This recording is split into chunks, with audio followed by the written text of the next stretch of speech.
जय हिंद मेरे प्यारे दोस्तों, स्वागत है टीएफ क्लासेस में। मैं हूं विकास कुमार और आज हम लेकर आए हैं साइंस के ऑब्जेक्टिव क्वेश्चन को। तो आज हम 15 क्वेश्चन साइंस के लेकर आए हैं जिसके बारे में हम एनालिसिस करेंगे। तो वीडियो में बने रहिए और ये सारे क्वेश्चन आपके एग्जाम के दृष्टिकोण से काफ़ी महत्वपूर्ण होगा और वीडियो में बने रहिए, वीडियो को स्किप मत कीजिएगा और वीडियो अच्छा लगे तो लाइक कीजिए, चैनल को सब्सक्राइब कीजिए और अपने दोस्तों में ज़्यादा से ज़्यादा शेयर कीजिए। आपका ज़्यादा देर नहीं लेते हुए क्वेश्चन के बारे में देखते हैं। क्वेश्चन ये रहा आपके स्क्रीन पे, कह रहा है संवेग की अंतर्राष्ट्रीय एसआई इकाई क्या है। संवेग की अंतर्राष्ट्रीय एसआई इकाई क्या है। ऑप्शन ए में है डाइन, बी में है केजी मीटर पर सेकेंड स्क्वायर, सी में है न्यूटन और डी में है केजी मीटर पर सेकेंड। तो इसका राइट आंसर हो जाएगा दोस्तों डी, ऑप्शन डी इस क्वेश्चन का राइट आंसर हो जाएगा। डी ऑप्शन राइट आंसर हो जाएगा, है ना। देखिए संवेग की बात कर रहा है तो संवेग बराबर क्या होता है। संवेग यानी P बराबर होता है mv यानी मास गुने वेलोसिटी, द्रव्यमान गुना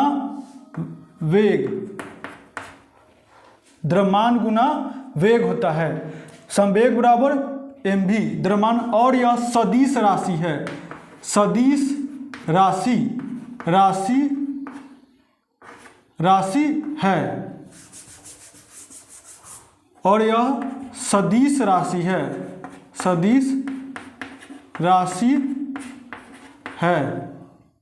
है ना। अब सदिश राशि पहचानने के कौन से सदिश राशि है तो इसका एक ट्रिक होता है दोस्तों, विषुवत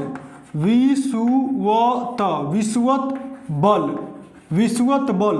तो V से हो गया विस्थापन।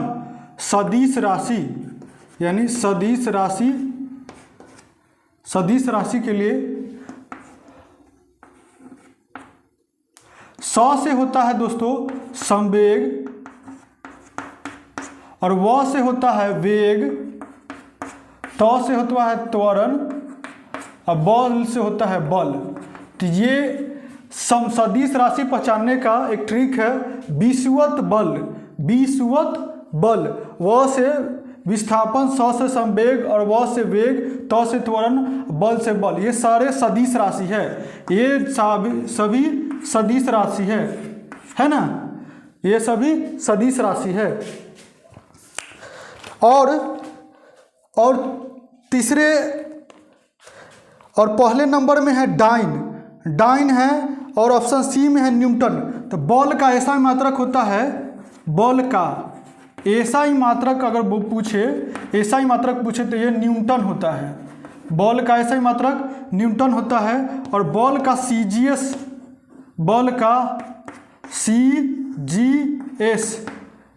मात्रक की बात करें तो ये होता है डाइन, है ना। ये होता है डाइन। और 1 न्यूटन बराबर होता है 10 के पावर में 5 डाइन। 10 के पावर में 5 डाइन। 1 न्यूटन बराबर होता है 10 के पावर में 5 डाइन।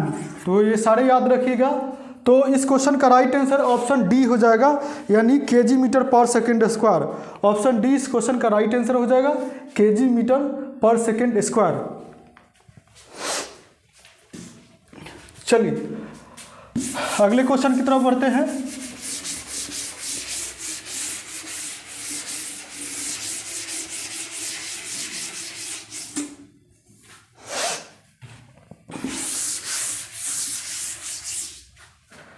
नेक्स्ट क्वेश्चन ये रहा आपके स्क्रीन पे। अगला क्वेश्चन कह रहा है कौन से तत्व का गलनांक और क्वथनांक सबसे उच्च है। कौन से तत्व का गलनांक और क्वथनांक सबसे उच्च है। तो ऑप्शन ए में है सोना, बी में है लिथियम, सी में टंगस्टन है और डी में ऑस्मियम है। तो इसका राइट आंसर हो जाएगा दोस्तों सी, टंगस्टन। टंगस्टन धातु का गलनांक और क्वथनांक उच्च होता है। टंगस्टन धातु का गलनांक और क्वथनांक उच्च होता है।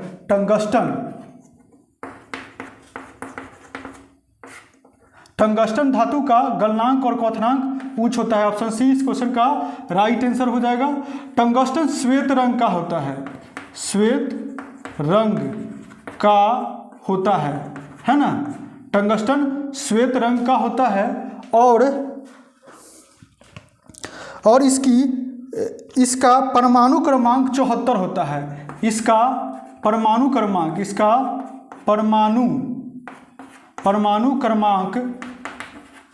74 होता है ना। और इसको बिजली के बल्ब के तंतु बना होता है। टंगस्टन का तंतु के रूप में बना होता है। तो बिजली के बल्ब का जो तंतु है टंगस्टन का ही बना होता है।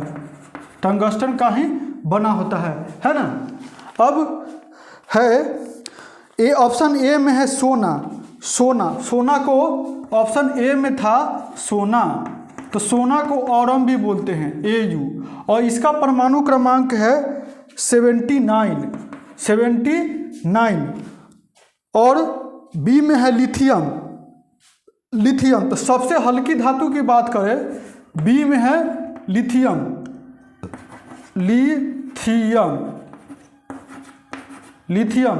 यह सबसे हल्की धातु है, सबसे हल्की धातु है कौन? लिथियम। और ऑप्शन डी में है ऑस्मियम। डी में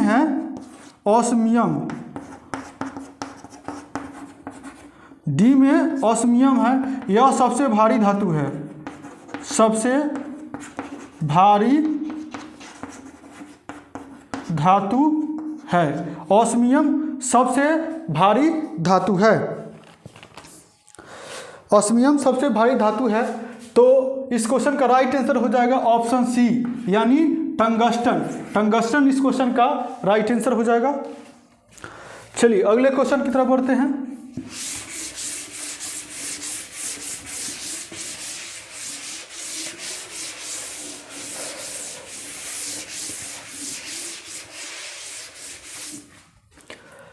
नेक्स्ट क्वेश्चन ये रहा आपके स्क्रीन पे। कह रहा है प्रतिरोधकता का SI मात्रक इकाई क्या है? देखिए सभी लोग बताइए क्या होगा।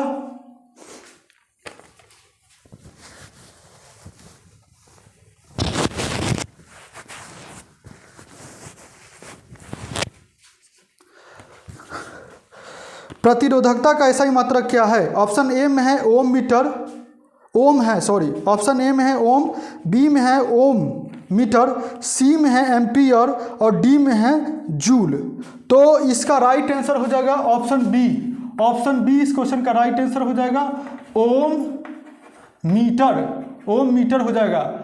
बहुत सारे दोस्तों ने ओम मार दिए होंगे। ओम है प्रतिरोध का SI मात्रक। प्रतिरोध का SI मात्रक ओम है। ओम है ना। प्रतिरोध का SI मात्रक ओम है। अब बात करेगा प्रतिरोधकता का, तो इसका SI मात्रक हो जाएगा प्रतिरोधकता का, तो इसका हो जाएगा ओम मीटर। ऑप्शन बी इस क्वेश्चन का राइट आंसर हो जाएगा ओम मीटर। प्रतिरोध का SI मात्रक क्या होता है? ओम। प्रतिरोध यानी R बराबर क्या होता है? V/I, यानी कि वोल्ट बटा विद्युत धारा I, है ना। और तो जूल यहां देखिए ऑप्शन डी में है जूल। तो जूल किसका मात्रक है? जूल कार्य का मात्रक है। कार्य का मात्रक जूल है। यहाँ पे कार्य का मात्रक जूल है। और ऑप्शन सी में दिया हुआ है एम्पियर, और विद्युत धारा का मात्रक होता है एम्पियर, जो है विद्युत धारा का मात्रक एम्पियर।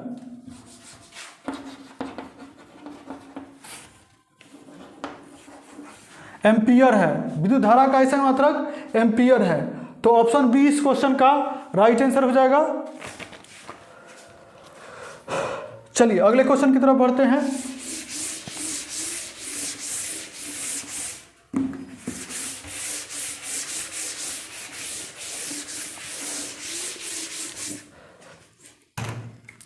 नेक्स्ट क्वेश्चन ये रहा आपके स्क्रीन पे, कह रहा है किसी वस्तु का पृथ्वी की सतह पर द्रव्यमान 60 केजी है तो चंद्रमा पर इसका द्रव्यमान कितना होगा। चलिए बताइए किसी वस्तु का द्रव्यमान पृथ्वी की सतह पर द्रव्यमान 60 केजी है तो चंद्रमा पर क्या होगा। ऑप्शन ए में है 10 न्यूटन, बी में है 10 केजी, सी में है 60 न्यूटन और डी में है 60 केजी। बहुत सारे दोस्तों ने अभी ये मार दिए होंगे 10 केजी, क्योंकि चंद्रमा पर जो होता है किसी वस्तु का चंद्रमा पर पृथ्वी के भार से चंद्रमा का भार का 1/6 होता है, 1/6 गुना होता है। लेकिन ये भार की बात कह रहा है, भार होता है 1/6, किसी वस्तु का एक्स वस्तु का 1/6 भार होता है चंद्रमा पर, है ना। तो ये तो भार होता है ना। और क्वेश्चन में देखिए द्रव्यमान कह रहा है, तो द्रव्यमान कभी भी चेंजेस नहीं होता है, द्रव्यमान में कोई परिवर्तन नहीं होता है। तो ये गलती मत कीजिएगा एग्जाम में। बहुत सारे दोस्त, बहुत सारे स्टूडेंट ये 1/6 के हिसाब से और ये क्वेश्चन गलत कर बैठते हैं और 10 केजी मार दिए होंगे, लेकिन नहीं है, इसका 60 केजी ही आंसर रहेगा। ऑप्शन डी 60 केजी, क्योंकि द्रव्यमान में कोई चेंजेस नहीं होता है। द्रव्यमान में कोई चेंज नहीं होता है, कोई परिवर्तन नहीं होता है, द्रव्यमान में कोई परिवर्तन नहीं होता है ना। कहीं भी रहे द्रव्यमान में कोई परिवर्तन नहीं होता है। चलिए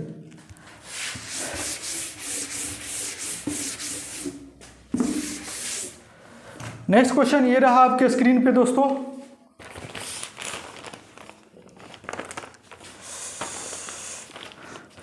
कह रहा है 14 वोल्ट के विभवांतर वाले दो बिंदुओं के बीच 5 कूलॉम के आवेश को स्थानांतरित करने में किया गया कार्य कितना है। चलिए न्यूमेरिकल है, बनाइए, बहुत सिंपल सा है, बनाइए, सॉल्व करके देखिए। 14 वोल्ट के विभवांतर वाले दो बिंदुओं के बीच 5 कूलॉम के आवेश को स्थानांतरित करने में किया गया कार्य कितना होगा। कार्य पूछ रहा है दोस्तों, कार्य बराबर क्या होता है। पहले तो ये जान लीजिए कि कार्य बराबर क्या होता है, आवेश गुने विभवांतर, आवेश यानी C गुने वोल्ट, है ना। कार्य W बराबर हो गया C गुने वोल्ट। तो वोल्ट कितना दिया, आवेश का मान कितना दिया है 5C, 5 दिया हुआ है, और विभवांतर कितना दिया है 14, तो कितना हो जाएगा 14×5 = 70, और यह 70 क्या आएगा, चूंकि कार्य का मात्रक क्या होता है, जूल भी होता है। कार्य का मात्रक बताए थे, कार्य का मात्रक जूल होता है, तो इसलिए कार्य चूंकि निकल रहा है इसलिए आंसर जूल में ही आएगा। यहाँ पर देखिए कंफ्यूजन के लिए सभी जूल में दिए हुए हैं। चलिए ठीक है, ऑप्शन ए इस क्वेश्चन का राइट आंसर हो जाएगा। ए 70 जूल हो जाएगा इस क्वेश्चन का राइट आंसर।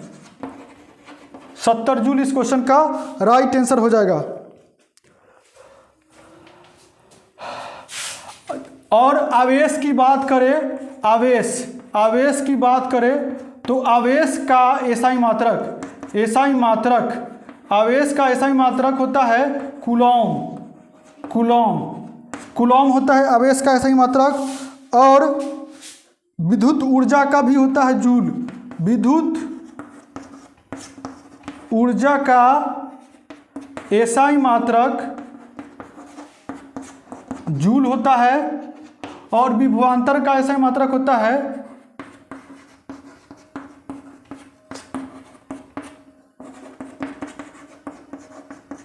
वोल्ट होता है, वोल्ट, है ना। विभवांतर का ऐसे मात्रक होता है वोल्ट। और विद्युत ऊर्जा का अन्य मात्रक, विद्युत ऊर्जा का अन्य मात्रक होता है, अन्य मात्रक की बात करें तो ये होता है किलोवाट प्रति घंटा, किलोवाट प्रति घंटा।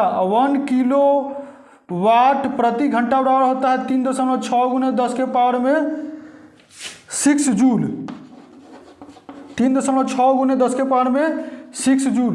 1 किलोवाट घंटा बराबर होता है 3.6 गुने 10 के पावर में 6 जूल। दिख रहा है ना आप लोगों को।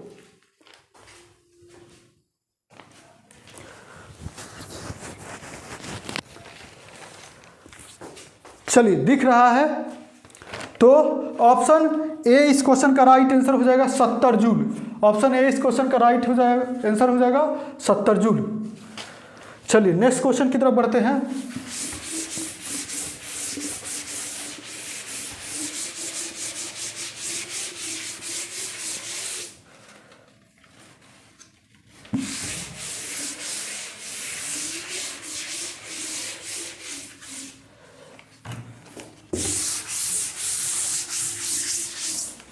चलिए नेक्स्ट क्वेश्चन ये रहा आपके स्क्रीन पे। कह रहा है समूह एक के तत्वों को पीरियोडिक टेबल में, आवर्त सारणी में समूह जो होता है, समूह एक के तत्वों को कहा जाता है। ऑप्शन ए में है उत्कृष्ट गैस, बी में है हैलोजन, सी में है क्षारीय धातु, डी में है क्षारीय पार्थिव धातु। तो इसका आंसर बताइएगा क्या होगा, इसका आंसर बताइए क्या होगा। तो इसका राइट आंसर हो जाएगा क्षारीय धातु। ऑप्शन सी क्षारीय धातु, क्षारीय धातु हो जाएगा, यानी अल्कली, अल्कली मेटल हो जाएगा। क्षारीय धातु यानी अल्कली मेटल होगा। तो ऑप्शन सी इस क्वेश्चन का राइट आंसर हो जाएगा, अल्कली मेटल यानी कि क्षारीय धातु। नेक्स्ट क्वेश्चन की तरफ बढ़ते हैं। नेक्स्ट क्वेश्चन ये रहा आपके स्क्रीन पे। एक धातु के उस गुण को क्या कहा जाता है जिसमें उसकी सतह चमकदार होती है। तो ऑप्शन ए में है कठोरता, बी में है आघात वर्धनीयता, सी में है तन्यता और डी में है धात्विक चमक। तो बताइए क्या होगा, धात्विक चमक, बताइए क्या होगा इसका आंसर।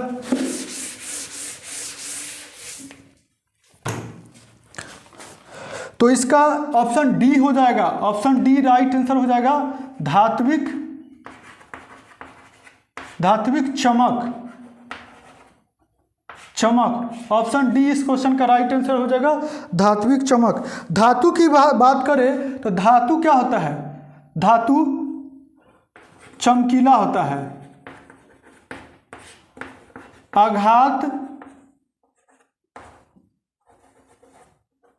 वर्ध होता है, आघात वर्ध होता है ना, आघात वर्ध होता है, प्रत्यास्थ होता है और तन्य होता है, प्रत्यास्थ और तन्य होता है, तन्य होता है और यह चमकीला भी होता है ना। धातु ऊष्मा के सुचालक, धातु ऊष्मा, धातु जो है धातु विद्युत तथा ऊष्मा के सुचालक होते हैं। धातु विद्युत तथा ऊष्मा के सुचालक होते हैं, धातु विद्युत तथा ऊष्मा के सुचालक होते हैं। और इसका घनत्व, धातु का घनत्व जो है, घनत्व की बात करें तो उच्च होता है। धातु की बात करें तो इसका घनत्व जो है उच्च होता है, इसका घनत्व उच्च होता है। धातु जो है पीरियोडिक टेबल में, धातु जो है आवर्त सारणी में, धातु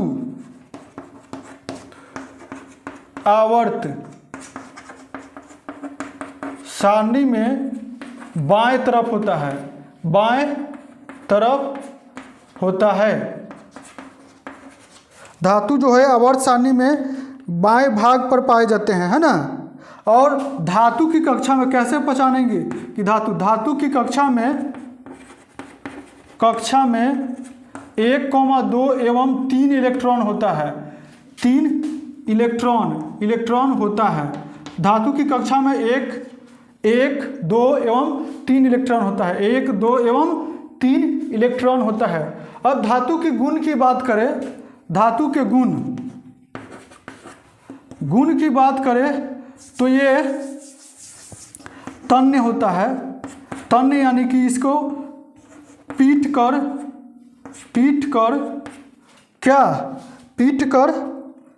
या खींच कर तार बनाया जा सकता है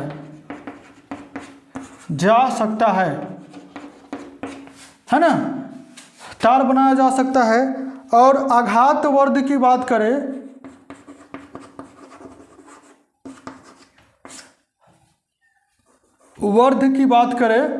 तो इसे पीट कर चादर बनाया जा सकता है, पतला चादर बनाया जा सकता है। आघात वर्ध की बात करें तो इसे पीट कर चादर बनाया जा सकता है, तन्य की बात करें तो इसे खींचकर तार बनाया जा सकता है ना। धातु जो है यह अम्ल से अभिक्रिया कर, धातु अम्ल से अभिक्रिया कर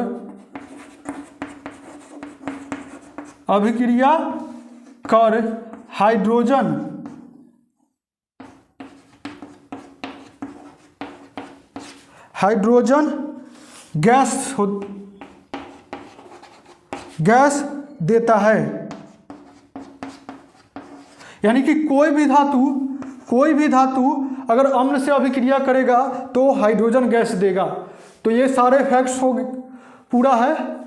तो इसका क्वेश्चन का राइट आंसर हो जाएगा ऑप्शन डी, यानी धात्विक चमक। ऑप्शन डी इस क्वेश्चन का राइट आंसर हो जाएगा। चलिए अगले क्वेश्चन की तरफ बढ़ते हैं।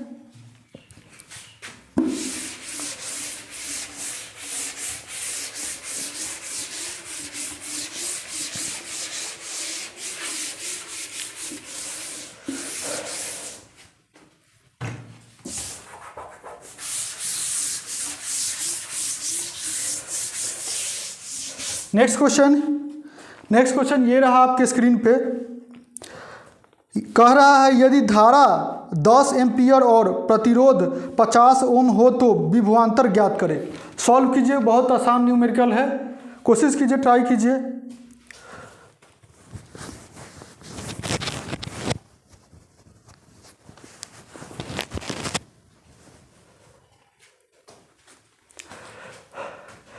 कीजिए। विभवांतर बराबर क्या होता है? यदि धारा 10 एम्पियर और प्रतिरोध 50 ओम हो तो विभवांतर ज्ञात करें। विभवांतर क्या होता है? V बराबर होता है IR। V बराबर होता है IR यानी कि विद्युत धारा। तो V बराबर हो जाएगा, I कितना दिया हुआ है? I दिया हुआ है 10 और R कितना दिया हुआ है? 50 ओम। तो ये क्या हो जाएगा? 10 बचे 10 500 हो जाएगा, 500 हो जाएगा। और 5 चूंकि वोल्ट होगा, वोल्ट विभवांतर निकाल रहे हैं तो ऑप्शन में है ओम भी है, 500 ओम भी है ऑप्शन डी में। देखिए घबराइएगा नहीं, 500 भी है, 500 ओम। तो ऑप्शन सी इस क्वेश्चन का राइट आंसर हो जाएगा।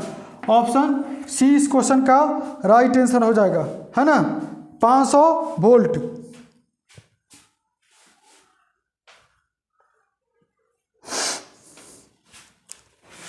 ऑप्शन सी इस क्वेश्चन का राइट आंसर हो जाएगा।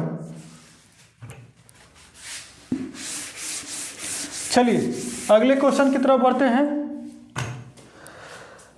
नेक्स्ट क्वेश्चन ये रहा आपके स्क्रीन पे। कह रहा है कि जल किसी तापमान पर तरल और गैसीय दोनों अवस्थाओं में होता है। पूछ रहा है ऑप्शन ए में है 105 डिग्री सेंटीग्रेड, बी में है 100 डिग्री सेंटीग्रेड, सी में 273 डिग्री सेंटीग्रेड और डी में है 0 डिग्री सेंटीग्रेड। तो बताइए क्या होगा इसका आंसर, क्या होगा आंसर इसका बताइए।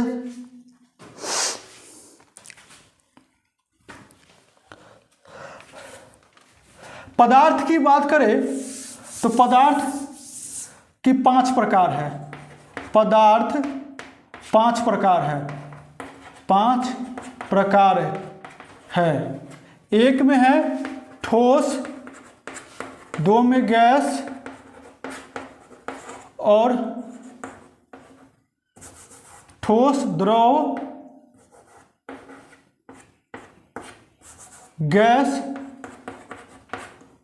चौथा में प्लाज्मा,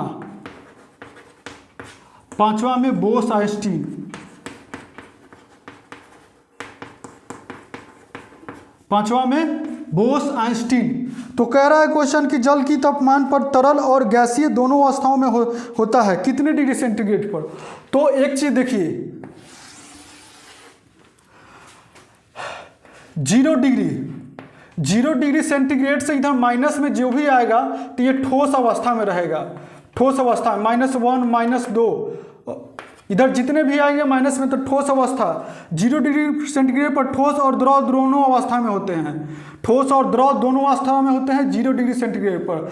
0 से 100 डिग्री पर होता है, 0 से 100 डिग्री पर होता है ये द्रव अवस्था में, केवल द्रव अवस्था में होता है। 0 से 100 के बीच में, 0 से 100 के बीच में होता है द्रव अवस्था में, याद रखिएगा।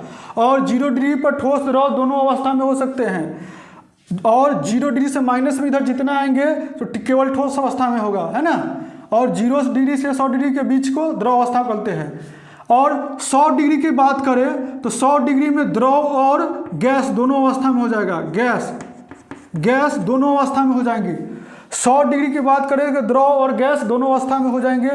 और 200 डिग्री की बात करें तो 200 डिग्री, इसके 100 से 200 डिग्री के बीच में केवल गैस अवस्था में होता है। 100 से 200 डिग्री के बीच में, 200 डिग्री के बीच में केवल गैस अवस्था में होता है। 200 से प्लस जाइएगा तो ये प्लाज्मा बन जाता है। 273 डिग्री तक प्लाज्मा बन जाता है ना। 273 डिग्री तक प्लाज्मा बन जाता है। उसके बाद बोस-आइंस्टीन, है ना। तो अब बताइए, अब तो आप क्वेश्चन का आंसर जवाब दे सकते हैं कि जल किस तापमान पर तरल और गैसीय दोनों अवस्थाओं में होता है। तरल यानी कि द्रव और गैस दोनों अवस्थाओं में कितना डिग्री सेंटीग्रेड पर। ऑप्शन है 105, 100 डिग्री, 273 डिग्री और 0 डिग्री सेंटीग्रेड। तो देखिए, द्रव यानी तरल और गैस अवस्था में कितने डिग्री पर, 100 डिग्री सेंटीग्रेड पर बताए थे। तो ऑप्शन यानी कि बी इस क्वेश्चन का राइट आंसर हो जाएगा। ऑप्शन बी इस क्वेश्चन का राइट आंसर हो जाएगा, 100 डिग्री सेंटीग्रेड, ऑप्शन बी। याद रखिए, 0 डिग्री से इधर आएगा ठोस अवस्था में रहेगा, 0 से लेकर 100 तक जाएगा द्रव अवस्था में, 0 से लेकर 200 तक जाएगा गैस अवस्था में, और 200 से 273 प्लाज्मा तक जाएगा। उसके बाद बोस-आइंस्टीन, है ना। तो इसे ध्यान में रखिएगा दोस्तों। चलिए अगले क्वेश्चन की तरफ बढ़ते हैं।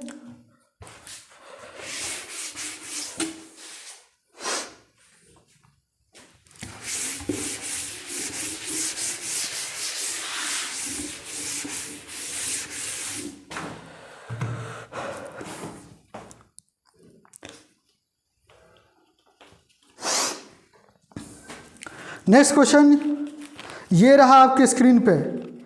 कह रहा है कलिका द्वारा विकसित नया जीव है। कलिका द्वारा विकसित नया जीव है। ऑप्शन ए में है पैरामीशियम, बी में है अमीबा, सी में है कीटाणु, डी में है हाइड्रा। तो बताइए इस क्वेश्चन का।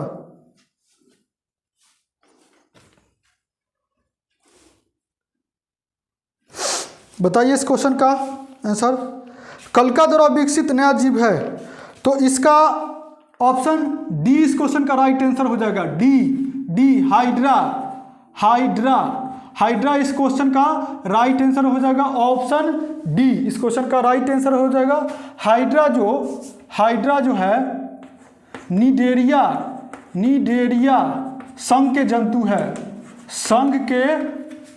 है। और हाइड्रा में ही मुकुलन होता है। मुकुलन की क्रिया हाइड्रा में ही होता है, याद रखिएगा।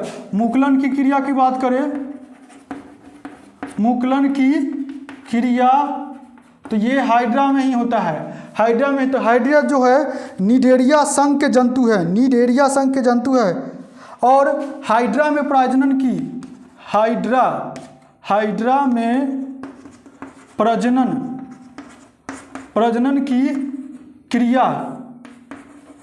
प्रजनन की क्रिया अलैंगिक जनन द्वारा होता है।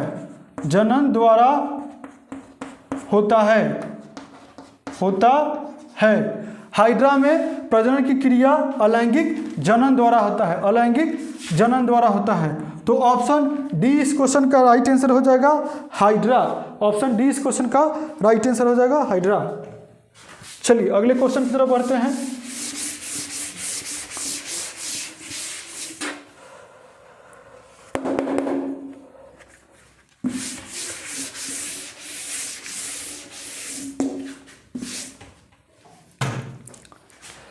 नेक्स्ट क्वेश्चन ये रहा आपके स्क्रीन पे। अंतःस्रावी ग्रंथियों को डैश भी कहा जाता है। अंतःस्रावी ग्रंथियों को डैश भी कहा जाता है, बताइए इस क्वेश्चन का आंसर।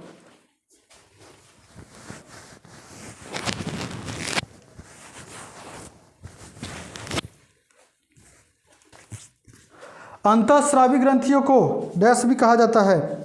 ऑप्शन ए में है यकृत ग्रंथि, बी में है अवटु ग्रंथि, सी में है वानिकाय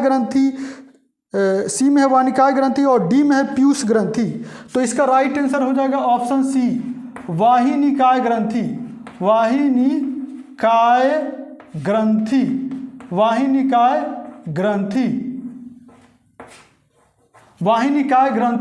ऑप्शन सी इस क्वेश्चन का राइट आंसर हो जाएगा, वाहिनिकाय ग्रंथि, है ना। यकृत जो है ऑप्शन ए में है यकृत ग्रंथि। यकृत ग्रंथि तो यह सबसे बड़ी ग्रंथि है, यह सबसे बड़ी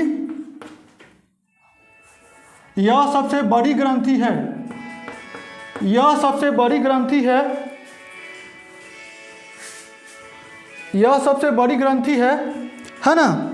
और थायराइड की बात करें, थायराइड की बात करें तो सबसे बड़ी अंतःस्रावी ग्रंथि, स्रावी ग्रंथि है। थायराइड की बात करो तो अंतःस्रावी ग्रंथि है ना। और अग्नाशय की बात करें तो यह मिश्रित ग्रंथि है।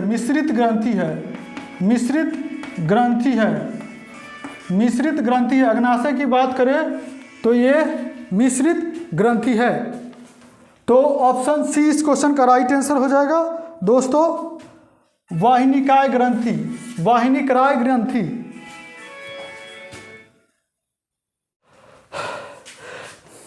नेक्स्ट क्वेश्चन ये रहा आपके स्क्रीन पे।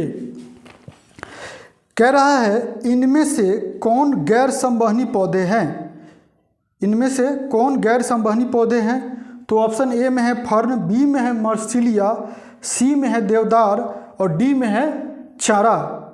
तो इसका राइट आंसर हो जाएगा ऑप्शन डी। ऑप्शन डी इस क्वेश्चन का राइट आंसर हो जाएगा, चारा। ये जो पौधे हैं,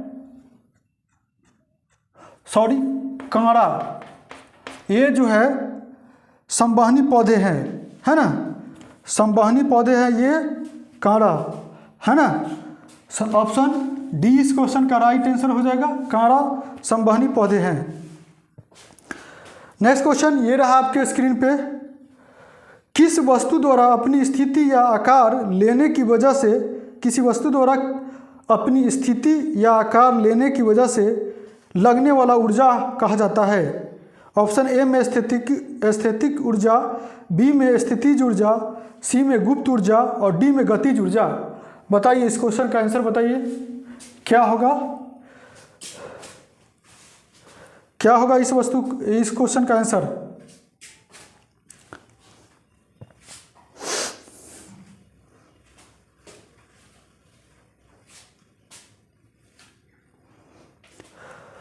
किसी वस्तु द्वारा अपनी स्थिति या आकार लेने की वजह से लगने वाला ऊर्जा कहा जाता है। तो इसका राइट आंसर हो जाएगा ऑप्शन बी, स्थितिज ऊर्जा। ऑप्शन बी, स्थितिज ऊर्जा। स्थितिज ऊर्जा, ऊर्जा ऑप्शन बी, स्थितिज ऊर्जा। स्थितिज ऊर्जा की बात करें तो बांध बनाकर इकट्ठा किए गए, स्थितिज ऊर्जा किसमें होता है? बांध बनाकर इकट्ठा किए गए जल में बांध बनाकर किए गए जल में इकट्ठा किए गए पानी की ऊर्जा, किए गए पानी, सॉरी जल नहीं होगा, पानी की ऊर्जा, पानी की ऊर्जा है ना।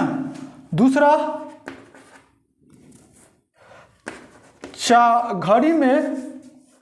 घड़ी की चाबी में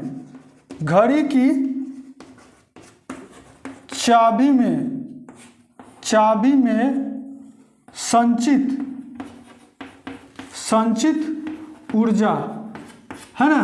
घड़ी की चाबी में संचित ऊर्जा और तनी हुई स्प्रिंग या कमानी में, तनी हुई स्प्रिंग या कमानी में संचित ऊर्जा होती है, स्थितिज ऊर्जा होती है। तो स्थितिज ऊर्जा के उदाहरण की बात करें तो बांध बनाकर इकट्ठा किए गए पानी की ऊर्जा को स्थितिज ऊर्जा कहते हैं। घड़ी की चाबी में संचित ऊर्जा को स्थितिज ऊर्जा कहते हैं। तनी हुई स्प्रिंग या कमानी की ऊर्जा को स्थितिज ऊर्जा कहते हैं, है ना। अब स्थितिज ऊर्जा को तीज ऊर्जा यानी potential energy, PE, potential energy, PE बराबर होता है mgh, पोटेंशियल स्थितिज ऊर्जा यानी पोटेंशियल एनर्जी बराबर होता है mgh होता है। और गतिज ऊर्जा की बात करें, गतिज ऊर्जा यानी kinetic energy, ke, kinetic energy की बात करें तो 1/2 mv² होता है। तो ये दोनों फार्मूले याद रखिएगा, कई बार इससे क्वेश्चन सॉल्व करने को आते हैं, है ना। स्थितिज ऊर्जा पोटेंशियल एनर्जी बराबर होता है mgh और गतिज ऊर्जा काइनेटिक एनर्जी बराबर होता है 1/2 mv²। तो इस क्वेश्चन का राइट आंसर हो जाएगा बी, स्थितिज ऊर्जा। स्थितिज ऊर्जा इस क्वेश्चन का राइट आंसर हो जाएगा, स्थितिज ऊर्जा।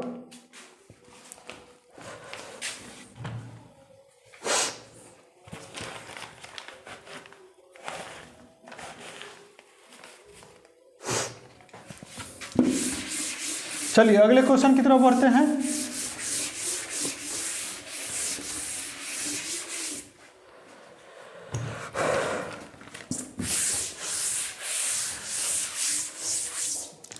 नेक्स्ट क्वेश्चन ये रहा आपके स्क्रीन पे।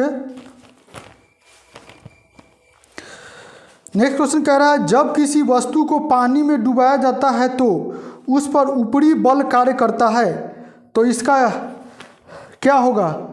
आंसर बताइए, क्या होगा? उस बल को क्या कहते हैं? जब किसी वस्तु को पानी में डुबाया जाता है तो एक आभासी कमी महसूस होती है भार में और वह ऊपर की ओर उठता है ना, ऊपर की ओर बल लगता है, तो उस बल को क्या कहते हैं? बताइए। उस बल को कहते हैं उत्प्लावक बल।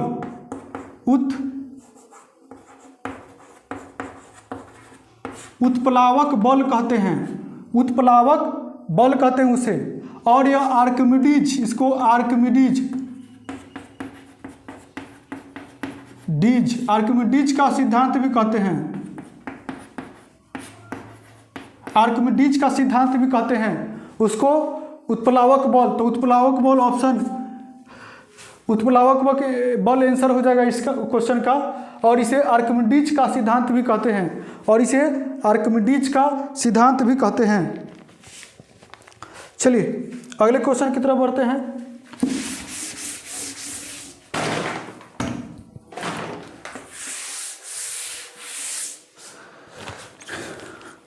नेक्स्ट क्वेश्चन ये रहा आपके स्क्रीन पे, दुर्लभ मृदा तत्वों की विशेषता किसके सिद्धांत क्या है? डैश का सिद्धांत है।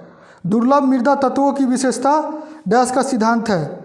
तो ऑप्शन ए में है उनका बाहरीतम सेल अपूर्ण है, उनके 2 बाहरीतम सेल अपूर्ण हैं, उनके 3 बाह्यतम सेल अपूर्ण हैं, उनका बाहरीतम सेल पूर्ण है। तो क्या होगा इसका आंसर? जवाब दीजिए, क्या होगा? तो ऑप्शन सी इस क्वेश्चन का राइट आंसर हो जाएगा। उनका 3 जो है बाहरीतम सेल अपूर्ण है।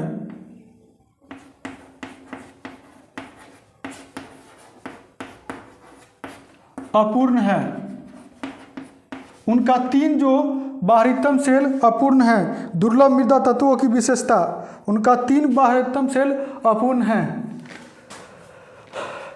तो चलिए दोस्तों, वीडियो कैसा लगा वीडियो कमेंट कीजिएगा, और वीडियो अच्छा लगे तो लाइक कीजिए, और अपने दोस्तों में ज़्यादा से ज़्यादा शेयर करें, और चैनल को सब्सक्राइब करें जो भी नए हैं, और बेल आइकन को प्रेस करना ना भूलें। मिलते हैं नेक्स्ट वीडियो में, तब तक के लिए धन्यवाद।